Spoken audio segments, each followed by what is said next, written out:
Alors aujourd'hui, je suis vraiment, vraiment heureux d'être ici parce que nous avons un sujet.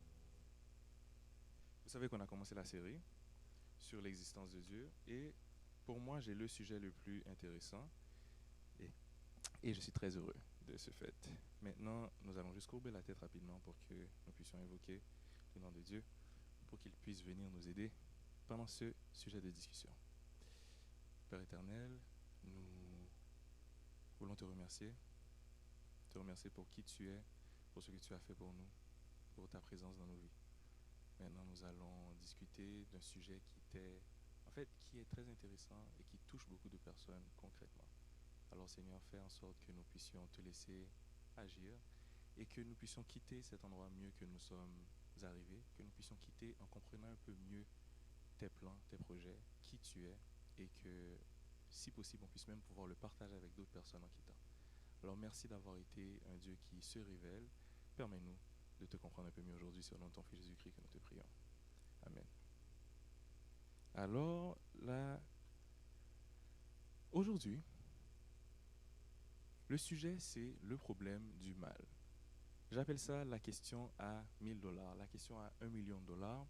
Et aujourd'hui, euh, vous allez voir, c'est une question qui est en fait très facile à répondre. Mais on va parler de la question juste avant.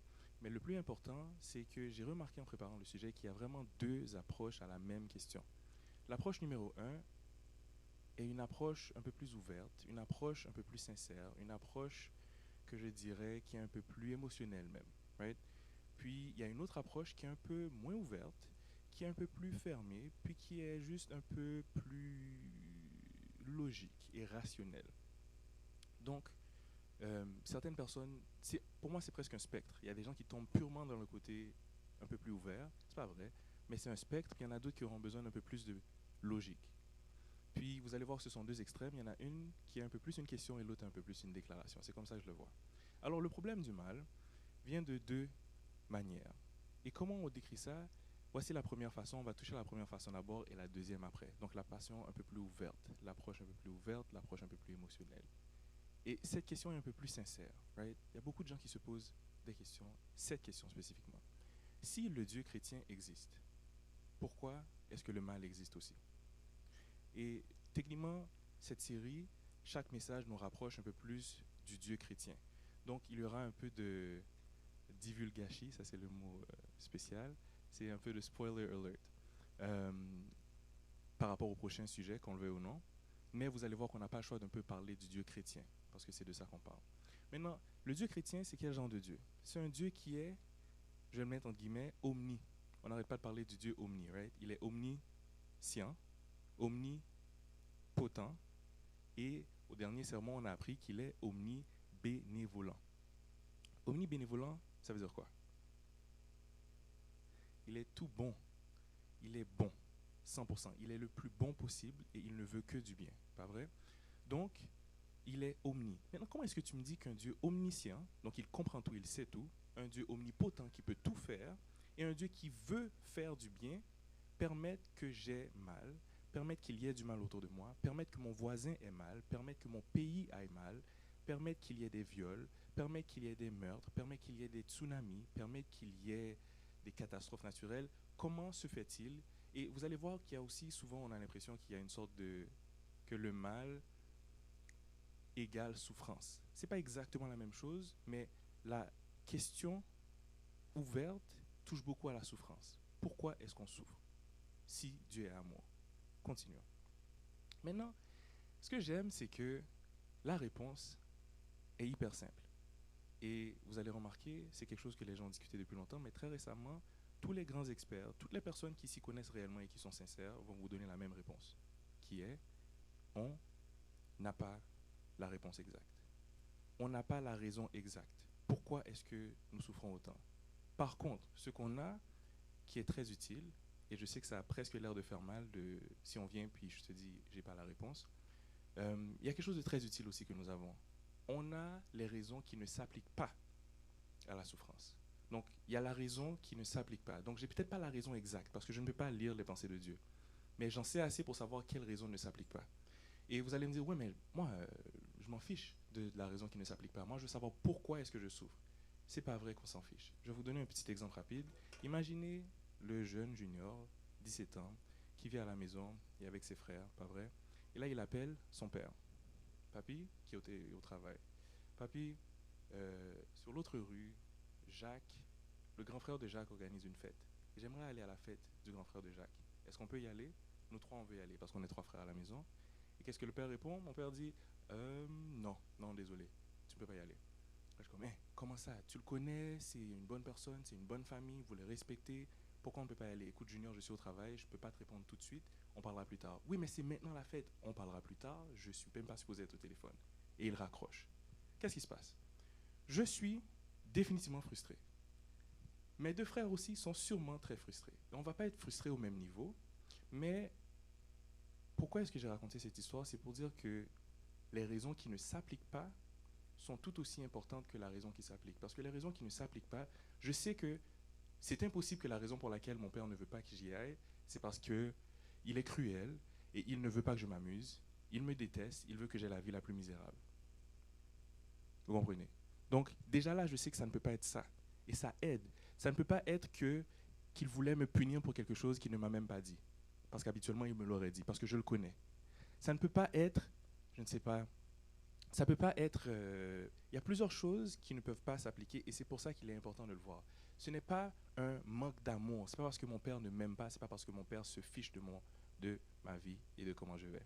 Donc, ces raisons sont utiles. Et c'est pour ça que j'amène ça un peu à Dieu, pour dire que les raisons qui ne s'appliquent pas sont très importantes. Parce que je sais que ce n'est pas parce que Dieu est cruel. Il y a des gens qui vont dire peut-être que le Dieu, oui, on a eu les 3 sermons, on sait qu'il y a logiquement quelqu'un qui a créé l'univers, etc., etc. Mais il y en a qui vont dire, ouais, mais c'est peut-être un Dieu cruel qui crée l'humanité, puis il nous laisse, puis il nous regarde de loin. Donc je sais que ce n'est pas la cruauté, je sais que ce n'est pas de l'indifférence, je sais que ce n'est pas une punition. Pas vrai? Et ce matin, c'est bon, parce qu'on a parlé de quelque chose de très similaire. On a entendu le fait que ce n'est pas... On sait que ce n'est pas ça, pourquoi? Parce que c'est un Dieu d'amour. Puis l'une des preuves les plus claires que nous avons, jamais il n'aurait envoyé son Fils. Et ça, c'est quelque chose que les chrétiens aiment beaucoup dire, que Dieu a tant aimé le monde qu'il a donné son Fils unique afin que quiconque croit en lui ne périsse point. D'accord? Et ça, c'est hyper important parce qu'au moins, ça me dit que s'il s'en fichait, s'il était indifférent, il ne serait pas descendu dans la souffrance avec moi pour y goûter à un niveau que j'ai jamais goûté, sans même qu'il ne le mérite. Donc, au moins, voici ce que j'ai. Je sais que ça ne s'applique pas. Ce n'est pas la cruauté, ce n'est pas de l'indifférence, ce n'est pas une punition. Il y a beaucoup de choses qui ne s'appliquent pas. Et dans un sens, c'est très froid comme confort. Ça ne vient pas t'aider quand tu es dans la grosse souffrance. Puis si quelqu'un vient me demander à moi, Junior, pourquoi est-ce que tu crois qu'avec toute cette souffrance-là, Dieu est quand même bon et que Dieu existe pour le vrai, etc.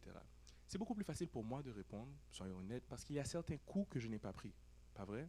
Peut-être quand j'aurai pris certains coups et que je serai passé à travers certaines difficultés, revenez me voir si ma réponse va être à peu près la même. Pas vrai? Mais en gros, ce que j'essaie de dire, c'est que cette réponse a l'air froide. Mais nous allons continuer, nous allons voir un peu où est-ce qu'on s'en va avec ça. Pas vrai? Et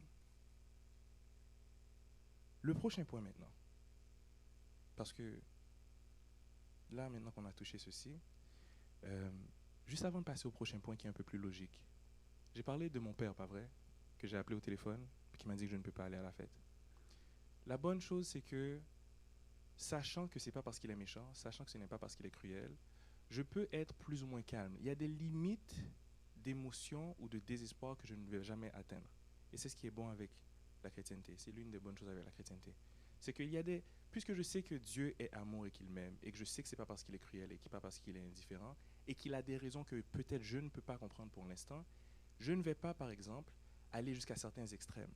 Vous allez voir, le taux de suicide pour des chrétiens est très bas, parce qu'il y a une limite de désespoir. Donc, je ne vais pas croire que c'est peut-être parce que mon père voulait me faire kidnapper par quelqu'un, ou bien je ne vais pas paniquer parce qu'il est cruel et il veut me tuer, je vais essayer de m'enfuir. Vous comprenez? Il y a des réactions que je n'aurai pas, parce que je sais quelles sont les raisons qui ne s'appliquent pas.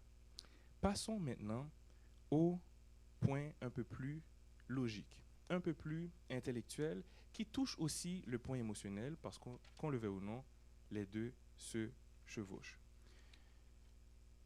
Le point un peu plus logique n'est pas vraiment une question. Parce que les gens qui approchent ça, l'approchent souvent sans poser la question. Puis qu'est-ce qu'ils disent? C'est ceci. La personne va venir et elle va vous dire, voilà, le Dieu, j'appelle le Dieu omni, le Dieu omni des chrétiens ne peut pas exister. Donc vous voyez, là, ce n'est pas une question. À la place, il dit, le Dieu omni des chrétiens ne peut pas exister. Parce que s'il est réellement omniscient, omnipotent et qu'il est omnibénévolent, donc il sait tout, donc il peut comprendre tout, et qu'il peut tout faire, et qu'il veut mon bien, pourquoi est-ce que la souffrance existe? C'est impossible que les deux existent en même temps, donc Dieu n'existe pas. Soit il n'est pas assez fort pour régler la souffrance, ou pour enlever le mal, soit il ne sait pas comment régler le mal, donc il n'est pas omniscient, soit il n'est pas réellement bon, donc il ne veut pas réellement enlever le mal de ma vie ou de l'univers. Donc, remarquez que c'est plus une déclaration. Le Dieu omni des chrétiens ne peut pas exister. Voici ce qui est important, et c'est là qu'on va pouvoir conclure le tout, c'est qu'il y a des failles dans cette façon de voir le monde.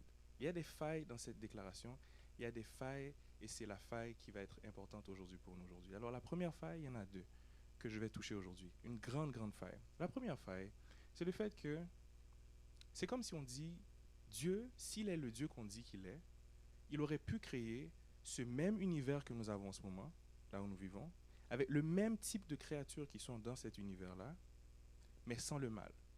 Donc il aurait pu me créer Junior, Joseph, etc., etc., etc., mais sans le mal. D'accord? Et voici le gros problème. Quel type d'être est-ce que Dieu voulait créer? C'est là que tout le sujet va finir par tourner. Et ça, les gens appellent ça l'argument du libre arbitre. Pas vrai?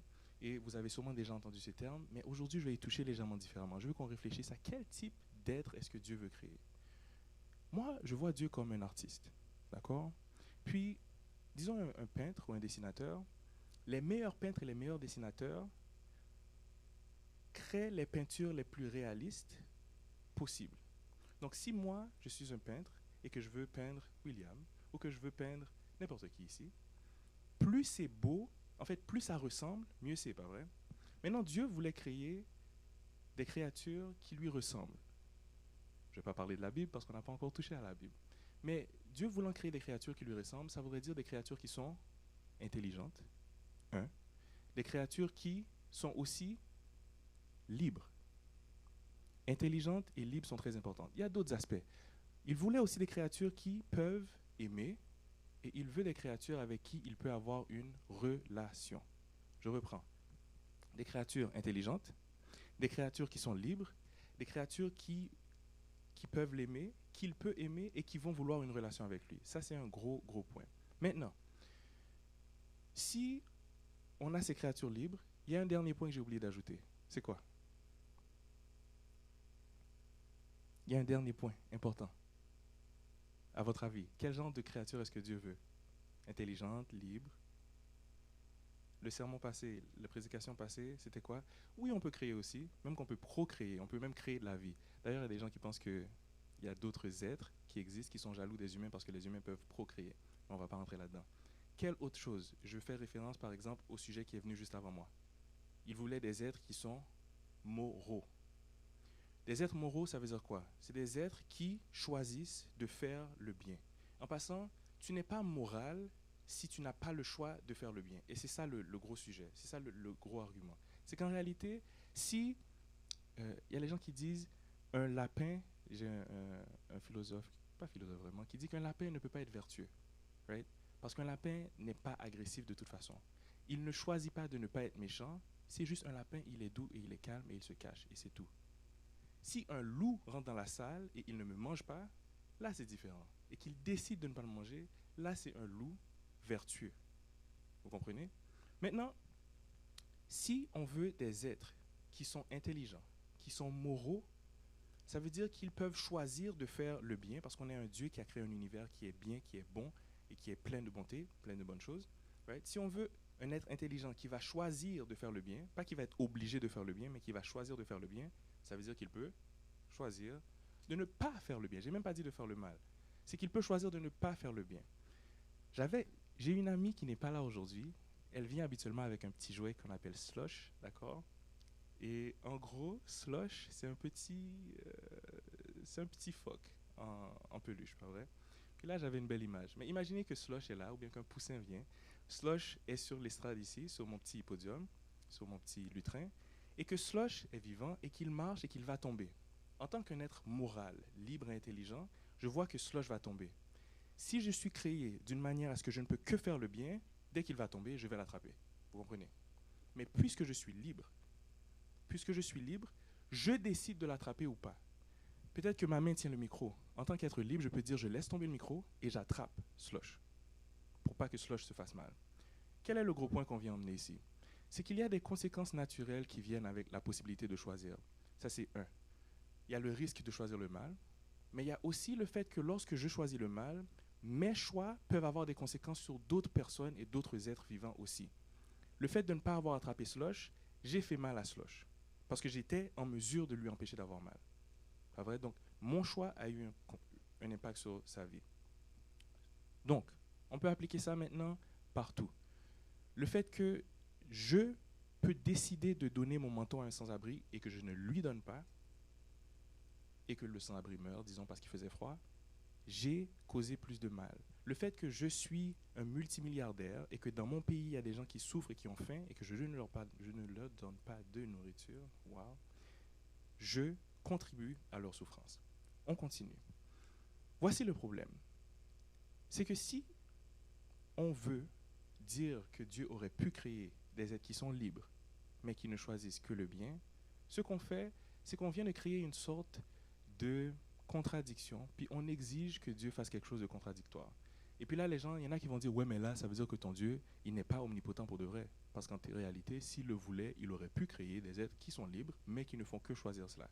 Si quelqu'un vous dit cela, n'entrez pas réellement dans cette discussion, ou bien il faut montrer à la personne que la logique reste la logique. On ne peut pas faire quelque chose qui est contradictoire. Si j'ai le choix de faire le bien, mais que je ne peux faire autre chose que le bien, ce n'est pas réel. Vous comprenez? Donc on ne peut pas demander à Dieu de faire un cercle qui est carré. Ou on ne peut pas lui demander de faire un gâteau qui est sucré, mais que quand je le mets dans ma bouche, ça ne goûte absolument rien, mais vous comprenez? Certaines choses s'annulent. Donc, un être intelligent qui peut choisir de faire le bien ne peut pas être empêché de faire le mal. Ceci explique quelque chose de très important. Les souffrances que les humains causent à d'autres humains. Mais là, vous allez me dire, ouais, mais Junior, il y a d'autres types de souffrances dans la vie. Il y a des souffrances qui n'ont rien à voir avec l'humain. Des fois, ce n'est pas Ketia qui m'a frappé. Vous comprenez? Parfois, c'est littéralement un tremblement de terre à Haïti, un tsunami, feu de forêt, n'importe quoi. Des choses qui n'ont rien à voir. Un virus, une épidémie, une pandémie, etc., etc., etc. Qu'est-ce que tu dis pour ça alors? Et j'aime qu'on emmène ce sujet-là, qui nous emmène maintenant à la deuxième faille qui est importante un peu. C'est qu'il y a certaines personnes qui vont dire, écoute, je comprends cette affaire de c'est ma faute si Joseph a mal parce que c'est moi qui l'ai frappé. Je comprends. Mais ce n'est pas ma faute si la maison s'est écroulée sur lui. Vous comprenez? Et s'il y a toute cette douleur-là, et puis que c'est ça que ça prenait pour avoir des êtres libres, puis qui vont souffrir quand même, même quand ils décident de faire le bien, tant qu'à y être, pourquoi est-ce que Dieu a créé l'univers? Il y a des gens qui finissent par dire, mais pourquoi est-ce qu'on crée? Moi, je ne l'aurais pas créé.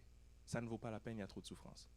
Voici la grande faille qu'il faut maintenant parler et qu'il faut présenter, c'est que pour décider que c'est trop de souffrance et que ça ne vaut pas la peine, il faudrait avoir la perspective assez bonne, il faudrait être tellement omniscient, tellement savoir tout ce qui se passe et qui va se passer pour dire, vous savez quoi, cette souffrance ne vaut pas la peine. Mais en tant qu'humain, jamais je n'aurai assez de connaissances pour dire que nah, tout ça ne valait pas la peine. Si c'est ça que ça coûte pour avoir des êtres qui veulent avoir une relation avec moi et qui vont avoir une relation avec moi, je ne le ferai pas. J'ai un exemple pour vous. J'ai une amie qui a perdu son chien. Vous allez voir, je vais peut-être parler un peu de chien beaucoup aujourd'hui. Elle a perdu son chien l'année passée et j'aurais dû aller plus loin. Voilà. Elle a perdu son chien l'année passée et elle a pleuré parce que ça lui a fait mal. Son chien était avec elle depuis une dizaine d'années, 13 ans si je ne me trompe pas. Sa mère a pleuré aussi, ça leur a fait mal. Et moi, j'avais eu un chien en Haïti quand j'étais né. Je suis né, le chien existait déjà, il était déjà là. Et je me rappelle que ma mère a pleuré, tout le monde a souffert, mais c'est loin dans ma mémoire. Puis là, je lui ai dit, tu sais quoi, personnellement, je trouve que ça ne vaut pas la peine jamais je n'achèterai de chien parce que si ça va terminer par des pleurs à la fin, pourquoi j'en achèterais un? Puis là, j'ai décidé que je n'achèterai pas de chien. Pas vrai? Et je lui ai dit ça. Peut-être que c'est même un peu... je ne sais pas dans quel contexte je lui ai dit. Dépendant du contexte, ça aurait pu être un peu méchant. Mais je pense que je suis un peu plus intelligent que ça. En gros, j'ai dit, moi, je n'achèterai pas de chien. Mais vous savez ce qu'elle m'a répondu? Elle m'a dit, non, non, non, non. Pour être franc, ça valait absolument la peine. Les 13 ans d'amour, d'affection, de joie que ce chien a emmené ont valu la peine. Maintenant, moi, j'ai parlé sans avoir vécu réellement avec un chien. Vous comprenez? Donc, de quel droit est-ce que je peux me permettre de prendre la décision que, que ça ne vaut pas la peine?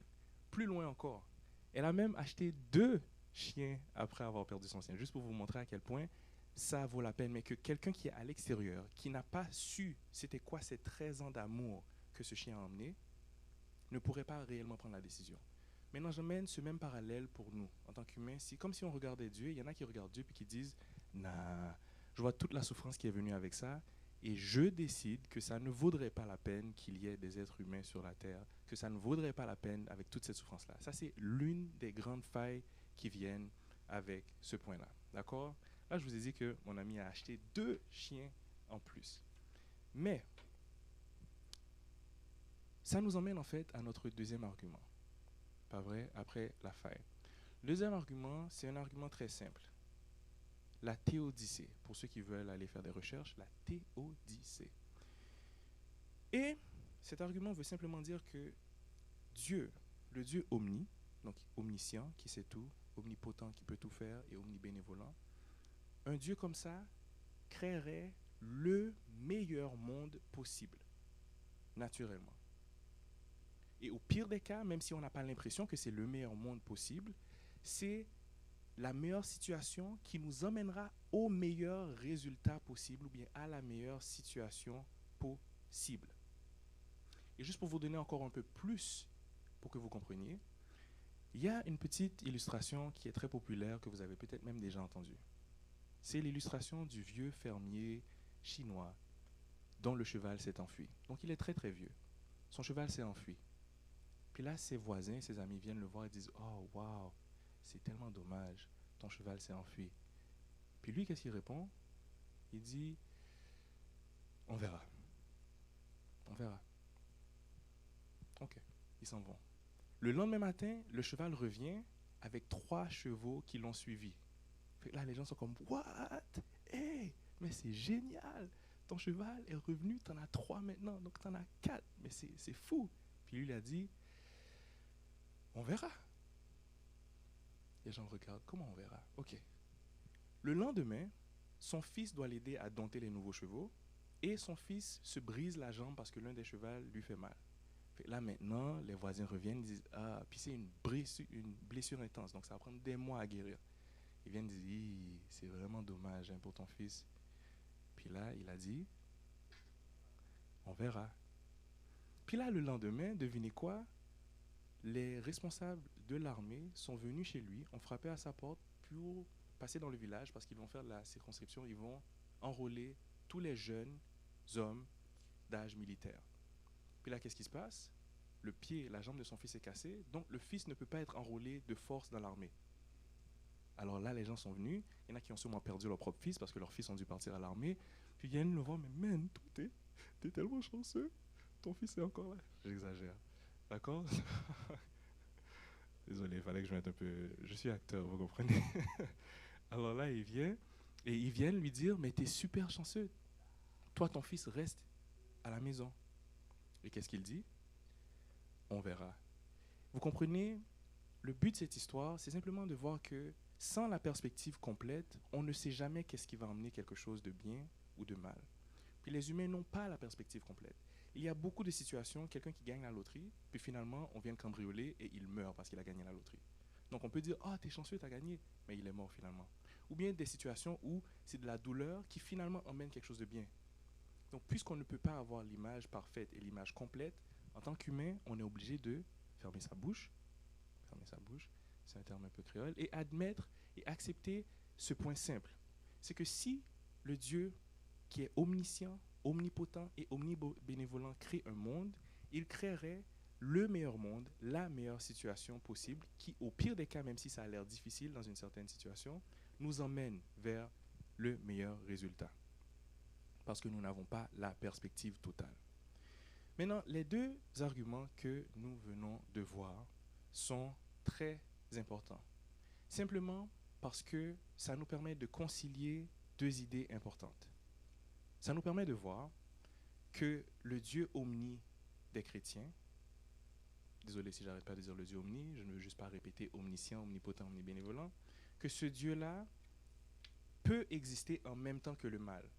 Et c'est tout ce qu'on voulait faire aujourd'hui. Rappelez-vous, dans la série, on fait étape par étape. Puis aujourd'hui, il y a certains aspects qu'on ne va pas toucher. Il fallait juste voir que ce Dieu peut exister. Ce n'est pas parce que le mal existe que ce Dieu ne peut pas exister. Maintenant, ces deux arguments nous emmènent une dernière petite chose qui est importante à mentionner. Puis après ça, on passe à une période de questions pour voir si vous avez des questions par rapport à ce qui a été présenté. C'est qu'il y a des attributs qui viennent avec ce Dieu. Il y a trois attributs importants. Premièrement, on a un Dieu qui autorise. Qu'est-ce que je veux dire par autorise? C'est qu'il permet le mal. Parce que certaines personnes pensent qu'il crée le mal. Ce n'est pas la même chose. Il permet le libre arbitre. Donc, il permet à ce que Jerry pique Samuel en arrière. Vous comprenez? Donc, il permet. C'est autre chose. Il n'a pas créé le mal. Il autorise. Le deuxième point, c'est que c'est un Dieu qui intervient. Le Dieu, vous vous rappelez la théodicée, le Dieu qui crée le meilleur monde possible doit mettre certaines limites, il doit s'impliquer un peu dans la création de ce monde pour que ce monde arrive au résultat qu'il veut. Donc, ce n'est pas qu'il a créé puis il laisse aller. Il intervient quand même. Maintenant, comment il intervient, c'est une autre question. Et le troisième point, c'est un Dieu qui juge. Et c'est de ça qu'on a parlé un peu ce matin, le jugement. C'est un Dieu, puisqu'il est omnibénévolent, il juge et il voit les actions qui sont bonnes et les actions qui sont mauvaises. D'accord? Donc, non seulement il le voit et il le juge, mais il y a aussi des conséquences qui viennent avec les choix moraux qui sont positifs et les choix qui sont négatifs. Donc, ceux qui ont fait le bien finiront par récolter ce qu'ils ont semé, et c'est quelque chose que presque tout le monde sait et que tout le monde accepte. Donc, c'était surtout ces trois attributs importants à emmener et à mentionner avant de terminer. Donc, vous savez quoi? Je vais m'arrêter ici. J'aimerais voir, est-ce que vous avez des questions par rapport au sujet dont nous venons de parler? Oui, monsieur. Un instant. Ah, un sans fil serait mieux. Il n'y en a plus? Ça marche.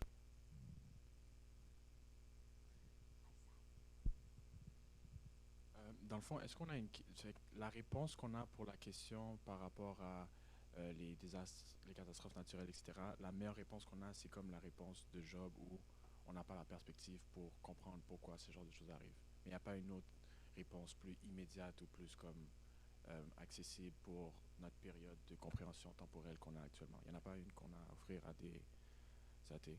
Merci beaucoup. Très bon point.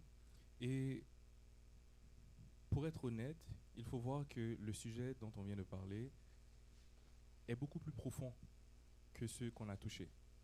Il y a beaucoup plus d'arguments qu'on peut ajouter en plus, ça c'est un. Non seulement il y a plus d'arguments, mais il y a beaucoup de sous-sections d'arguments, de détails qu'on peut entrer. Mais on a choisi ces deux points importants, surtout pour démontrer le point le plus important, que ce n'est pas parce que le mal existe que Dieu ne peut pas exister. Maintenant, il y a beaucoup de théologiens qui peuvent te donner plusieurs pistes de réponse, parce que là, sa question, c'est une bonne question, c'est, ouais, mais concrètement, pourquoi est-ce que les tsunamis existent? Pourquoi il y a les tremblements de terre? Est-ce qu'il n'y a pas une raison que nous-mêmes, en tant qu'humains, on pourrait comprendre maintenant? Et l'autre réalité, c'est ce qu'on avait dit au début. Je pourrais te donner plusieurs logiques, plusieurs suites de logiques, qui sont logiques à mes yeux humains, mais qui franchement ne vont jamais réellement, je ne peux pas te garantir que c'est comme ça que Dieu pense et que c'est la bonne raison. Right? Une petite piste par exemple, c'est que en tant que chrétien, ça on va le voir un peu plus tard, nous croyons qu'il y a aussi un ennemi, tu vois, et tout comme Dieu a créé les humains, on est puissant, right? Un humain peut créer la bombe nucléaire, on peut littéralement détruire la Terre au complet. Pas vrai, juste pour vous montrer que les humains, même étant seul, on est faible, mais ensemble, on peut faire quelque chose de fou. Dieu a aussi créé d'autres types d'êtres. Mais ce n'est pas le sujet. J'ouvre la parenthèse. Dont, par exemple, ceux qui connaissent l'histoire de Lucifer, qui était un ange. C'est l'être créé le plus intelligent, le plus beau, le plus parfait, le plus puissant possible après Dieu. Il était tellement proche de Dieu qu'il a regardé Dieu puis il a dit, non, non, non, non. Moi aussi, je peux décider pour l'univers. Moi aussi, je peux décider qu'est-ce qui passe pour moi, vous comprenez? Et ce gars-là a cette qualité, cette puissance aussi. Donc, il peut intervenir sur notre monde. D'ailleurs, il est dans notre monde.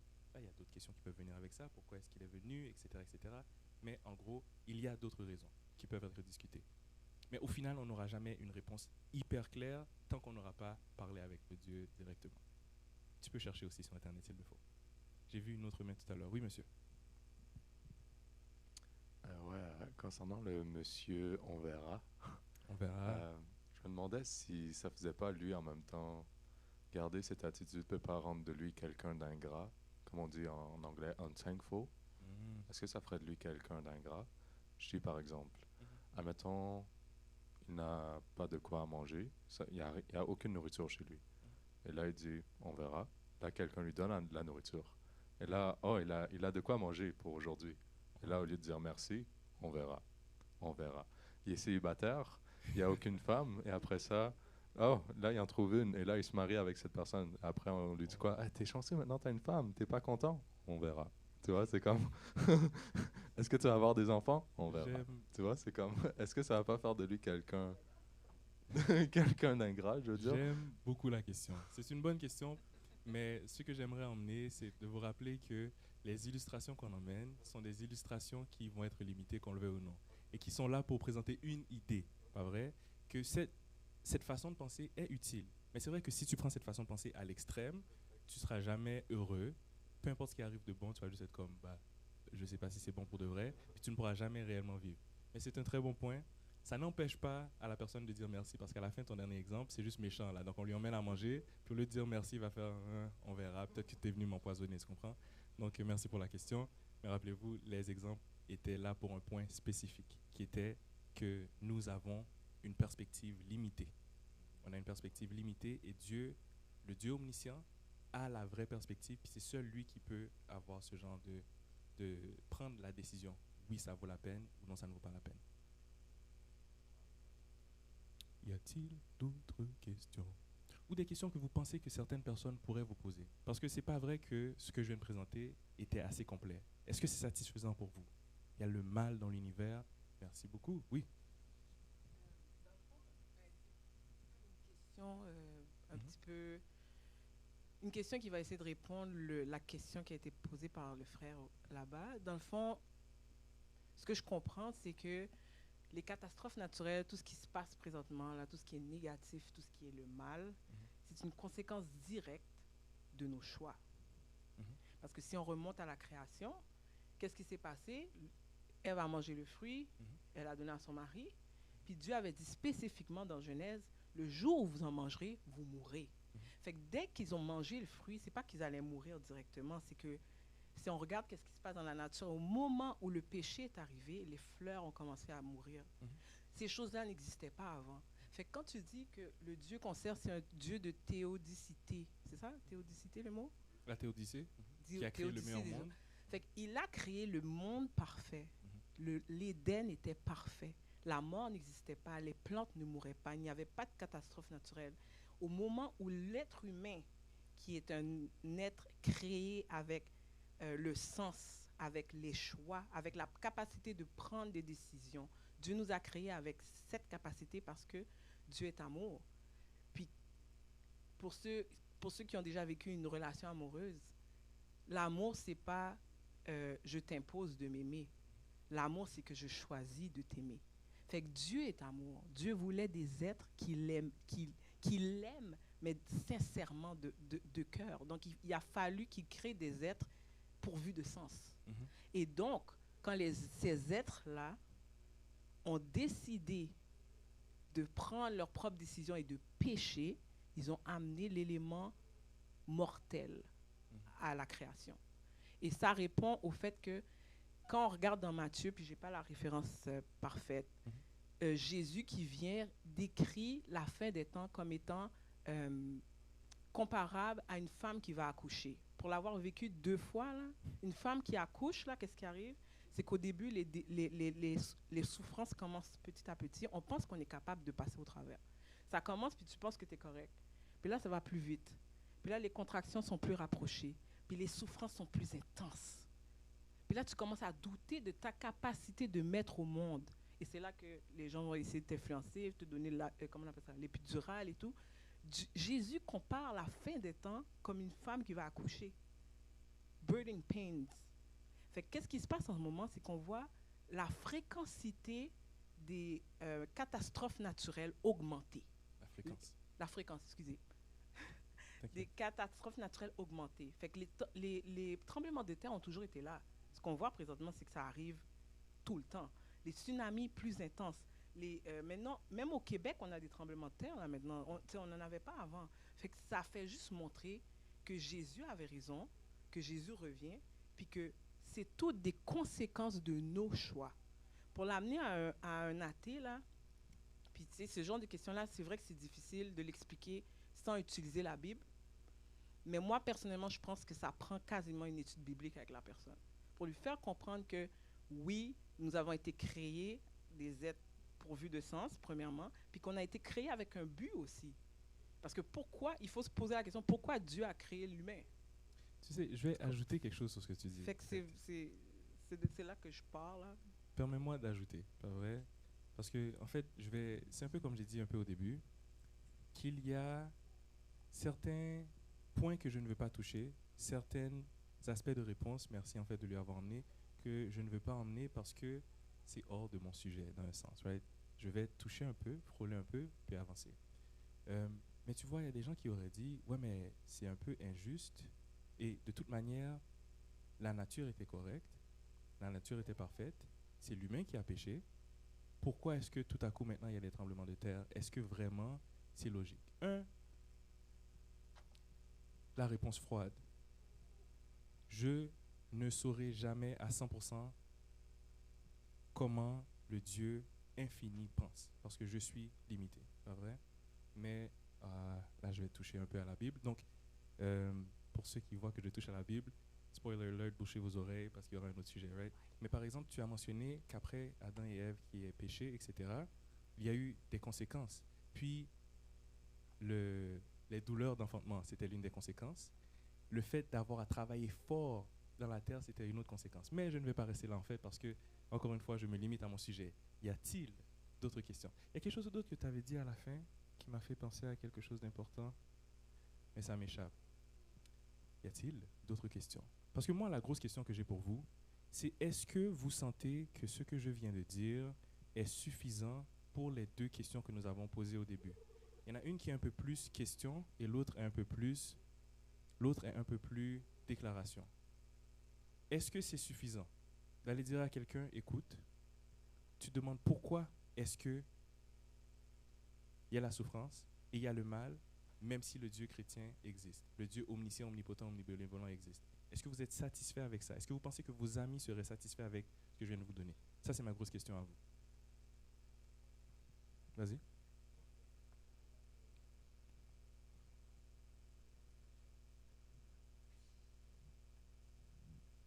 Ça aurait été utile. Donc, il a dit, il pense qu'il serait satisfait pour l'aspect des humains qui se font du tort les uns les autres, donc la souffrance et le mal causé par l'humain, mais peut-être pas pour le mal causé par la nature. Et tu peux me dire pourquoi il ne serait pas satisfait? 2 secondes. Otoniel, peux-tu lui passer le micro 2 secondes? Parce Pourquoi? que même moi, je ne suis pas satisfait du point de vue logique. Je suis d'accord que Dieu existe et ça fait du sens et je comprends pourquoi le péché existe, mais je parle juste du point de vue logique. Je trouve pas que c'est assez, si on suit une suite logique pour justifier. Je pense, pour moi. Puis quelqu'un d'athée qui fonctionnerait avec un raisonnement que logique, strictement logique, lui aussi serait probablement pas satisfait de cette réponse-là, je 100%. pense. 100%. Et tu peux lui donner, je vais juste ramener ce point de la théodicée, dans le sens que, rappelez-vous, ce point de je n'ai pas la perspective et que le monde parfait existe, pourquoi est-ce que les humains existent? Là est la grosse question, pas vrai? Et j'essaie de ne pas trop y toucher, mais Dieu veut des humains qui vont le connaître, pas vrai? Des humains qui vont le connaître et qui vont l'aimer, qui vont avoir une relation avec lui. Par exemple, Dieu veut que les humains vivent avec lui pour toujours. Il y a un verset très connu, la vie éternelle, c'est qu'ils te connaissent, toi, le seul vrai Dieu. Maintenant, est-ce que si je vivais dans... je ne veux pas aller trop dans cette direction-là, mais il y a certains humains qui ont réfléchi puis qui ont dit, tu sais quoi, c'est peut-être absolument nécessaire qu'il y ait de la souffrance pour que les humains puissent choisir de s'approcher de Dieu. Parce que si c'était juste purement bon, on serait soit resté neutre, on ne se serait pas approché parce qu'il n'y a que du bon, right? Ou bien on se serait tous, presque tous approchés de lui, right? Mais ça n'aurait pas réellement été un choix pour certains humains. Donc je ne veux pas, j'ai commencé la réponse et je me rends compte que je vais faire attention de ne pas rentrer là-dedans parce qu'encore une fois, la réponse initiale, c'est qu'il y a une limite à ce qu'on peut comprendre. Et ce qui est important, c'est au moins de savoir que ce n'est pas le manque d'amour, ce n'est pas de la cruauté, ce n'est pas juste une punition de nulle part. Ça, c'est le plus important. Oui, Monsieur Otoniel. Pienso que sí cumplió sus temas. ¿Sí Oui. entendí? Ok. Oui, il pense que Pero j'ai me terminé gustaría mon dar sujet. esta analogía Il aimerait nous donner une analogie rapidita. rapide. Estaba un profesor y su alumno Il y avait un professeur et son élève. y le dice el profesor a su alumno, si Dios existe, ¿por qué hay tanta maldad? Donc le professeur a dit à son élève, si Dieu existe, pourquoi il y a autant de malheur et de El mal? niño le pregunta a su profesor, ¿existe la oscuridad? Et là, l'enfant lui a demandé, est-ce que l'obscurité existe? Ok, el profesor dijo, no. Le professeur a dit, non. ¿Por qué? Pourquoi? Porque la oscuridad es la ausencia de la luz. Parce que l'obscurité, c'est l'absence de la lumière. Entonces, la No. maldad es la ausencia de Dios en los corazones de los hombres. Donc en même temps, le mal, c'est en fait l'absence de Dieu dans le cœur des hommes. Ça c'est, merci beaucoup. Un autre des aspects qu'on aurait pu toucher, encore une fois, j'avais espéré qu'il y aurait eu plus de questions, mais je vais me calmer juste ici. Alors, juste pour vous rappeler, avant de terminer, qu'en fait, si vous ne me croyez pas, vous pouvez venir me voir après, même si vous trouvez le moyen de me contacter. En fait, l'existence du mal est plus un argument pour l'existence de Dieu qu'un argument contre l'existence de Dieu. D'ailleurs, parce que vous avez vu la semaine passée, l'argument moral, le simple fait qu'on puisse dire qu'il y a du mal exige qu'il y ait un standard pour le mal. Donc je ne vais pas répéter ce qui avait été dit l'année passée. Et ce standard, il doit sortir d'autre part que de notre cœur, pas vrai? Et comme on a vu, le point important, c'est que lorsque je vais voir les gens ou qu'il y a de la souffrance, il y a deux options. Option 1, il n'y a pas de raison pour la souffrance. On fait juste souffrir, puis on est maudit, on va juste souffrir, puis ça finit là. Ou bien option 2, il y a un Dieu, omniscient, omnipotent, omnibénévolent, qui a ses raisons pour permettre le mal et qui a un plan, et il souhaite, et c'est ça la grosse conclusion, en fait, il souhaite qu'on utilise notre libre arbitre pour faire ce qui est bien. Et c'est ce qui est important. C'est qu'après toute cette souffrance, etc., peu importe où est-ce qu'on finit par se trouver, la grosse question, c'est une question que vous devez vous poser à tous, chacun d'entre vous. Maintenant, face à ce mal, face à la souffrance, qu'est-ce que toi, qu'est-ce que nous allons faire face à cela? Est-ce que je vais me laisser aller au désespoir ou est-ce que je vais contribuer au bien? Est-ce que je vais me laisser aller dans la tristesse ou est-ce que je vais essayer de réduire le mal qu'il y a autour de moi? Maintenant, ça nous amène à d'autres questions comme comment est-ce que Dieu partage la loi morale avec les humains? Qu'est-ce que Dieu veut de nous? Comment est-ce que Dieu communique avec nous? Et ça, ce sont des questions que nous allons répondre la semaine prochaine dans le prochain sermon de notre série sur l'existence de Dieu. Il y avait une dernière question, mais est-ce qu'il me reste du temps? 3 minutes. 3 minutes. Vas-y.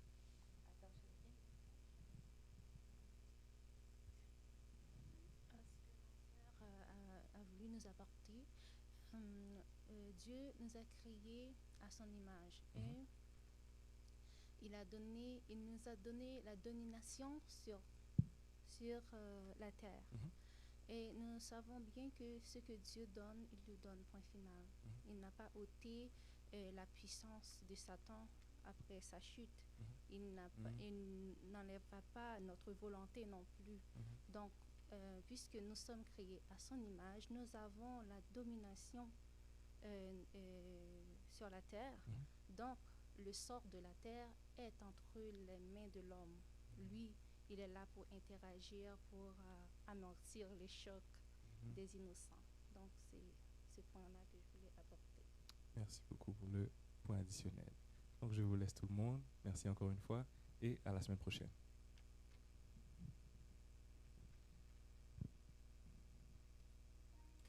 Courbons la tête en fait rapidement pour la prière.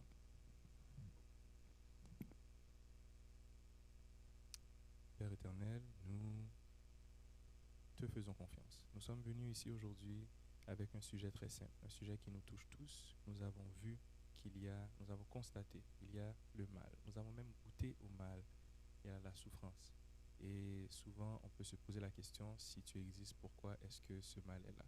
Nous avons vu que la présence du mal n'empêche pas ton existence et peut-être même approche plus de la confirmation de ton existence. Maintenant, permets-nous, Seigneur, de comprendre quelle est notre position. Permets-nous de prendre la bonne position, en fait, par rapport à ce mal, que nous puissions choisir d'apprendre à te connaître, choisir d'utiliser cette intelligence et ce libre arbitre pour contribuer au bien dans l'univers, et donne-nous aussi la foi et la patience pour attendre le bien final, la situation excellente que tu as pour nous à la fin. Pardonne-nous les fois où nous avons douté, et donne-nous le courage d'avancer malgré ces douleurs et de contribuer comme nous l'avons dit. C'est au nom de ton Fils Jésus-Christ que nous te prions. Amen.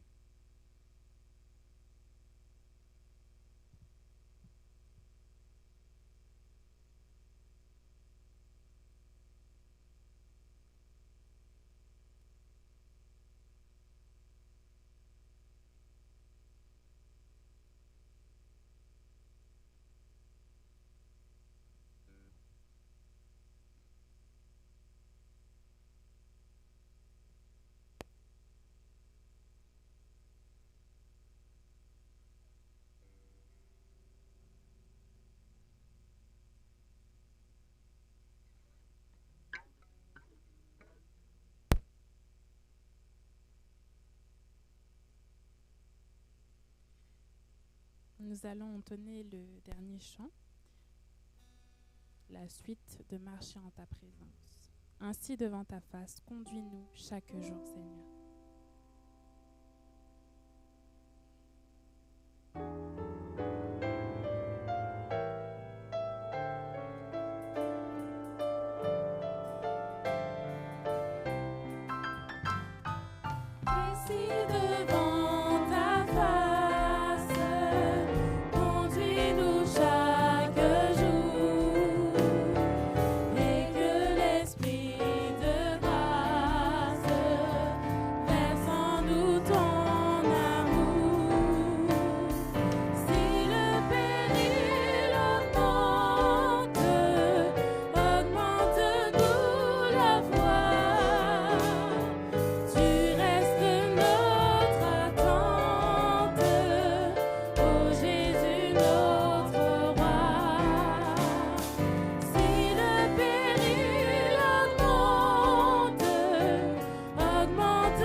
Nous vous souhaitons un bon sabbat. Si vous le souhaitez, vous pouvez rester pour prier. Et puis, afin de nous aider avec l'amélioration continue de notre programme, nous aimerions que vous preniez un moment pour remplir ce court sondage. Ce sondage demeure confidentiel et vos réponses sont essentielles à l'avancement de notre mission. Ce sondage peut être rempli à chaque visite que vous faites à ECS. Et vous pouvez également rester juste à côté pour la collation. Merci, bon sabbat.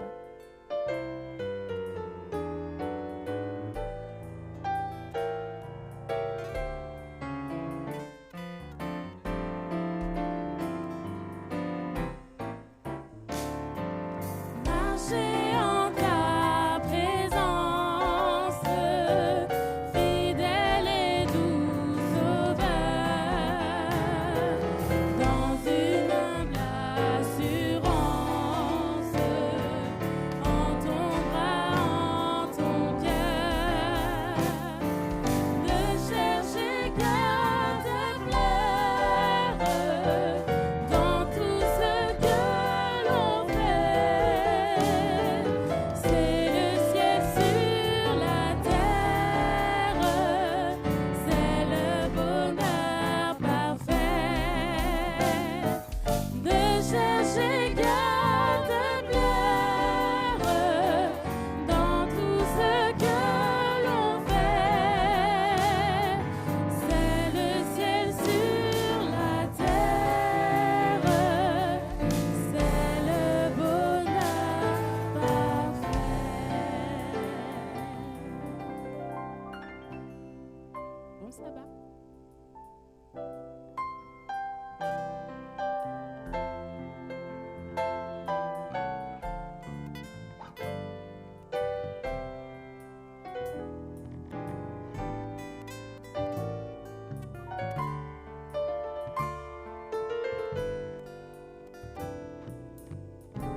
Thank you.